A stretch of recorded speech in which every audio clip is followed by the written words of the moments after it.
Introduction. While cooking food, if you leave the metal stirrer in the cooking utensil, you feel it hot when you touch it after some time. Why does this happen?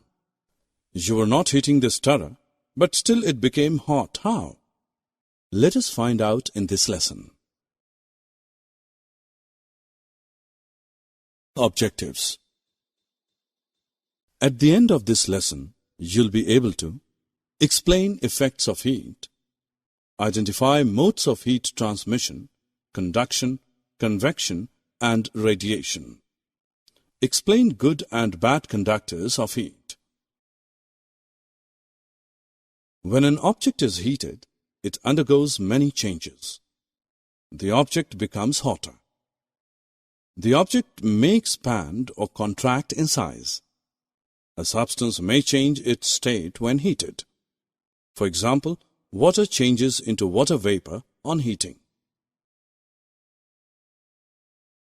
We observe a change in temperature on heating. On heating, temperature rises, and on cooling, the temperature comes down. In nature, the sun energy brings about a change in temperature. The days are warm, while the nights are cool.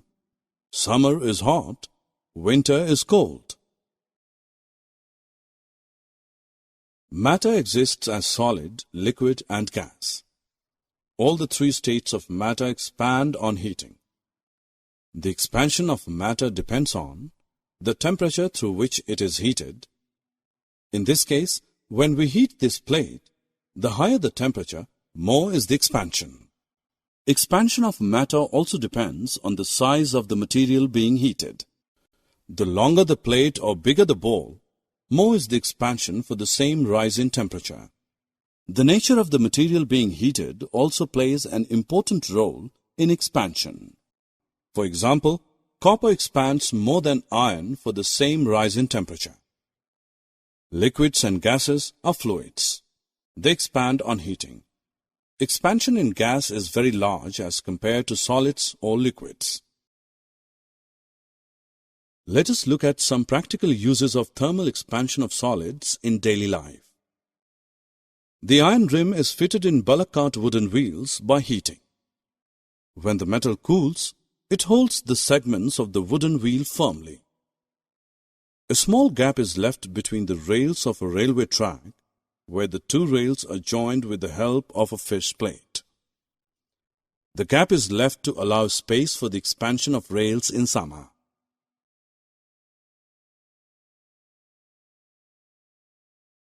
Let us now look how heat affects the change in state.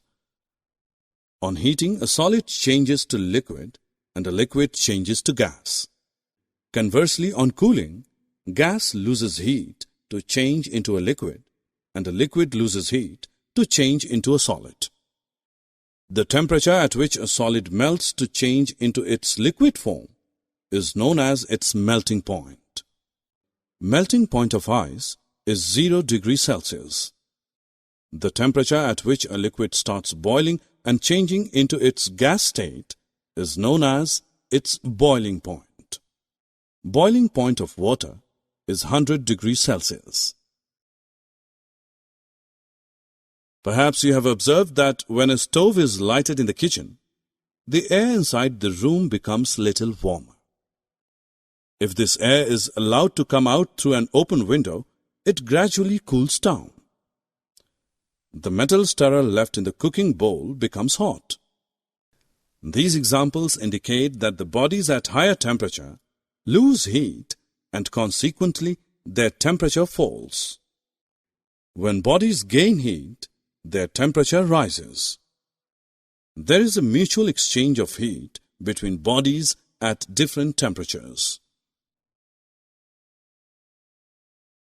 Flow of heat takes place in a particular direction, that is, from bodies at higher temperature to bodies at a lower temperature as water flows from a higher to a lower level.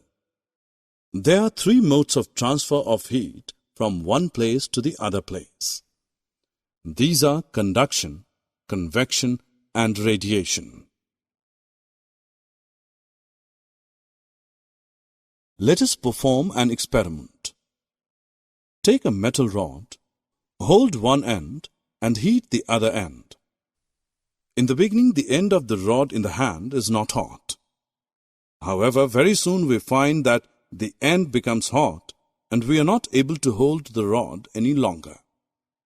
It means that some heat has been transferred.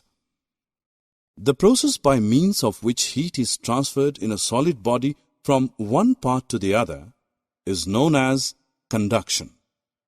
Conduction happens mainly in solid. Note that conduction is not possible in vacuum. Remember that there are two important conditions for heat to be conducted from one body to another. These are: the two objects should be in contact and their temperatures should be different. The process by which heat is transmitted through a substance from one point to another due to the actual bodily movement of the heated particles of the substance is called convection. Convection of heat takes place in fluids, that is, liquids and gases, and involves the movement of matter from hot regions to cooler regions. In convection, heat is carried by moving gases like air and by moving liquids like water. A movement of air which carries heat from a warmer place to a cooler place is called convection current. There is a third way by which heat can be transferred from a hot body to a cooler one. This mode of transfer is called radiation, and it does not need any medium between the two bodies.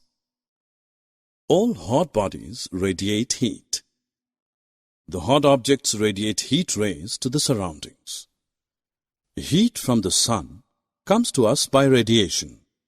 It travels through millions of kilometers of space to reach the earth.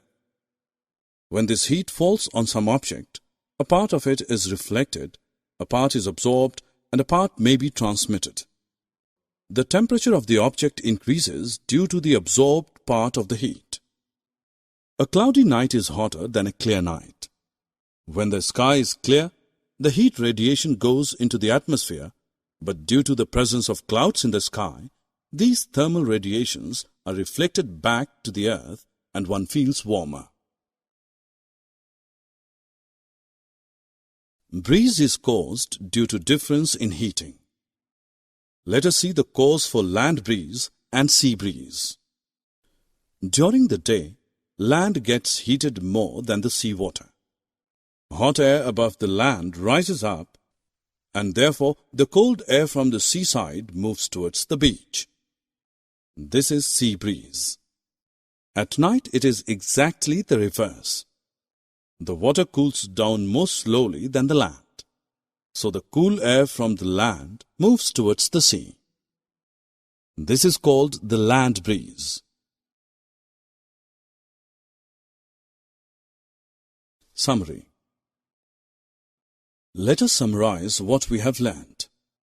There are three ways in which heat can flow from one body to another. These are conduction, convection, and radiation. In solids, generally the heat is transferred by conduction. In liquids and gases, the heat is transferred by convection.